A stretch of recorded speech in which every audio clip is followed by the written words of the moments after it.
Save Roșia Montana campaign. Welcome to the Save Roșia Montana campaign, part of Roșia Montana UNESCO tour. We are at the Redoubt, the Resistance Zone.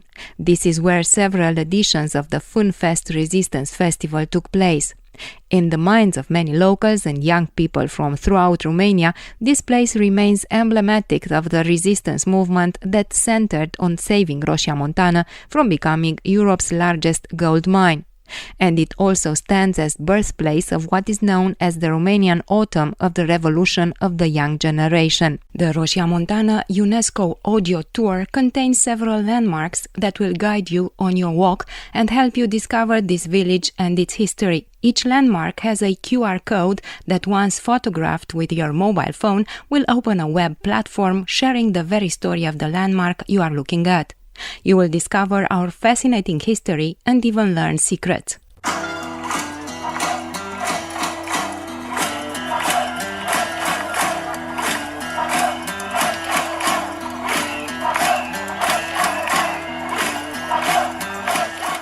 Let's review what happened.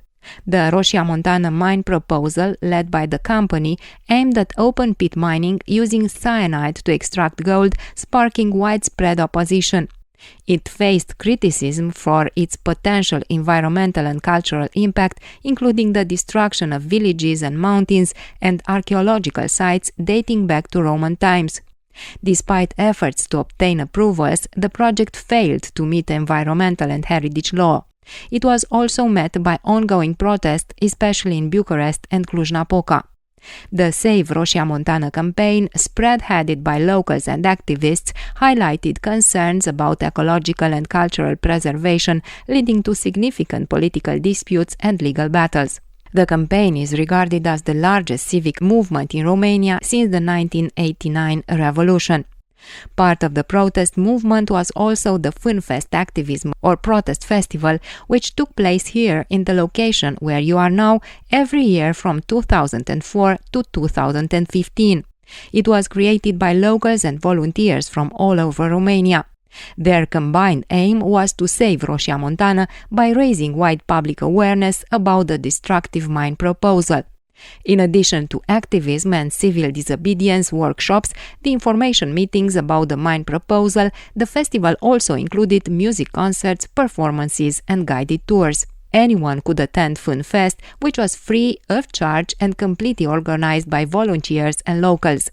Many famous Romanian bands came to support the cause and performed on a pro bono basis. The resistance movement undertook ingenious protest actions and exerted great public pressure. The vigilance, ingenuity and dedication of its members to the cause of Roșia Montana did not go unrewarded. Year after year, the Save Roșia Montana campaign had successes and a strong voice despite the fact that both Gabriel Resources, the Canadian mine owner, and the government saw their work as merely a disruptive factor meant to throw a spanner in the works without having a major impact. But despite being disregarded by the authorities, the Save Roșia Montana campaign stubbornly continued its actions, which culminated in the large-scale mobilization of civil society in the extensive protests that in 2013 led to the blocking of the project. Many of the hundreds of thousands who took to the streets to save Roșia Montana in 2013 had first visited and fallen in love with the place during FunFest.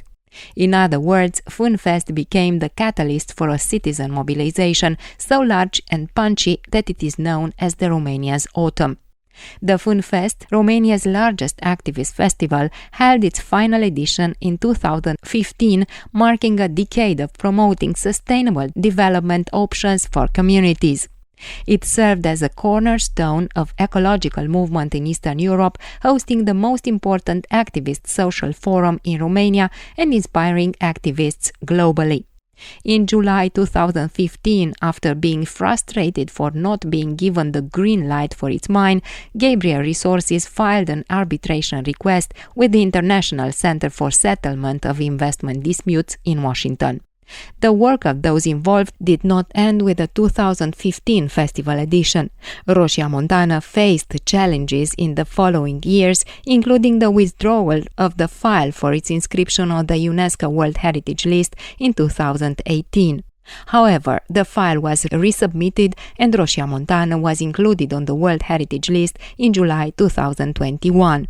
And in 2015, Gabriel Resources initiated the arbitration process. After 9 years of litigation, in March 2024, the verdict was rendered. Romania won the case. In light of past events, we can conclude that this struggle, though long with moments of despair, had a goal that was fulfilled over time. Roșia Montana remains a symbol of optimism, perseverance, and triumph. And now, many of those who fought to save Roșia Montana are involved in restoring Roșia Montana to its former glory.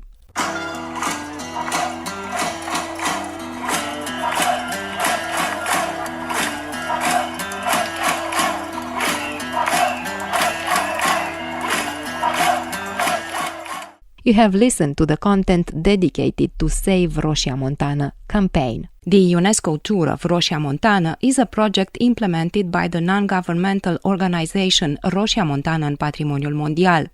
The audio tour is co-financed by Romania's Administration for National Cultural Funds. We based our storytelling on local anecdotes and the works listed on the bibliography on our website. We encourage you to follow the trail that we prepared for you via our website. This will ensure that you discover all objects and their stories of Roșia Montana. Have a pleasant journey and drum bun, as we say here.